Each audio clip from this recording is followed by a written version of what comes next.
L'antagoniste que j'ai préféré concevoir?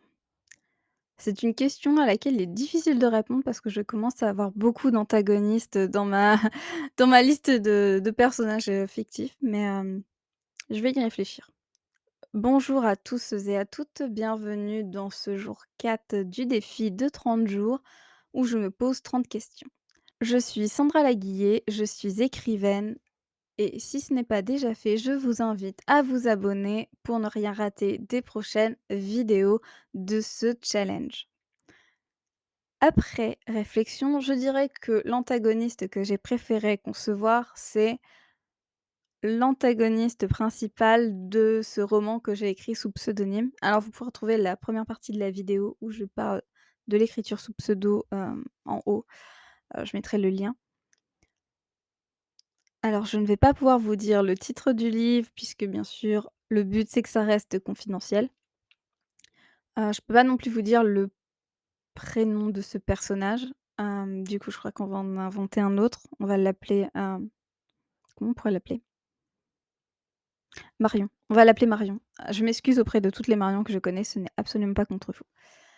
Heu, de ce fait, Marion est l'antagoniste de ce livre que j'ai écrit sous pseudonyme. Livre qui est disponible sur une plateforme d'écriture. C'est encore un premier jet, du coup, elle est pas enfin, ce personnage n'est pas conçu, pleinement. L'histoire, elle est encore un petit peu bancale, même si c'est un bon premier jet, ça reste un premier jet. Mais ce que je peux vous dire de Marion, c'est que c'est l'antagoniste, par excellence.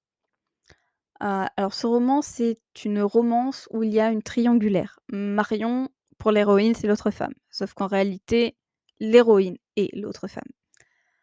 Les personnages, le couple de base se sépare. Alors, je vais pas vous dire si c'est avant ou pendant l'histoire parce que je n'ai pas trop envie de tout révéler, mais ils se séparent et Marion est en réalité l'ex, qu'on peut dire relou et qui veut se venger. En tout cas, c'est ce que pense l'héroïne. Sauf que, retournement de situation, Marion est en fait amoureuse de l'héroïne et ce qu'elle cherche, c'est être en couple avec elle, tout simplement. Faut savoir que Marion, alors certes, c'est un des personnages que j'ai inventé et qui, on va dire, reprend un peu quelques caractéristiques d'une personne que je connais. Mais alors vraiment la triangulaire, le caractère, de Marion. Ah, j'aime bien Marion, en fait. Je crois que je vais lui changer son prénom et maintenant je vais l'appeler Marion parce que j'aime bien Marion.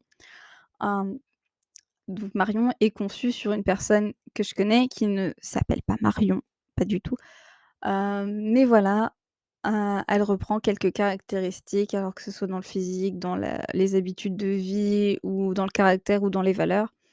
Mais le gros de ce personnage est totalement, totalement fictif, je tiens à le rappeler.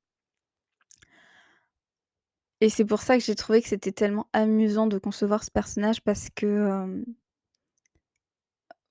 bah, c'est un antagoniste que j'aime beaucoup. Enfin, maintenant que j'y pense, oui, c'est un antagoniste qui est très intéressant puisqu'elle est amoureuse de quelqu'un qui aime une autre personne et qui en plus lui a, piqué, la personne avec qui elle était en couple depuis longtemps. Ouais, c'est particulier, c'est particulier. J'aime bien les histoires un peu bizarres. Voilà, fallait que ça soit dit dans ce challenge. Hem, alors du point de vue de l'héroïne, Marion, c'est une garce finie, c'est l'ex relou, jalouse, insupportable, celle que toutes les femmes détestent. Vraiment, elle est infâme.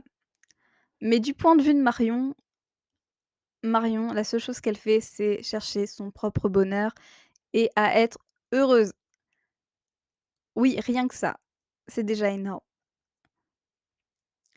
et je crois que Marion de d'ex relou, infâme, insupportable, heu, qui est décrite au début de l'histoire à et qui passe finalement à enemy to lovers, c'est vraiment quel enfin, c'est vraiment un personnage qui est, intéressant parce que c'est pas juste un antagoniste, c'est, un antagoniste qui a un véritable objectif, un peu plus que, de de vouloir que, le héros, enfin dans le cas l'héroïne, tombe amoureuse d'elle.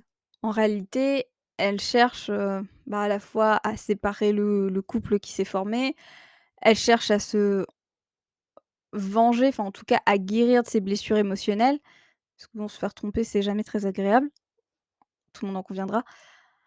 Mais elle cherche en plus à, oui, à rencontrer l'amour. Elle cherche en plus à rencontrer l'amour auprès de quelqu'un qui, finalement, n'est pas censé être la personne dont elle pourrait tomber amoureuse et c'est pour ça que j'ai adoré ce personnage. Alors dites-moi ce que vous en pensez en commentaire, je serais ravie de vous lire. Si cette vidéo vous a plu, je vous invite à la liker et à la partager autour de vous. Je vous laisse, le petit lien vers, la playlist que j'ai créée pour ce challenge. Je vous dis à demain pour le jour numéro 5 et en attendant, n'oubliez pas, lisez, rêvez, écrivez des histoires.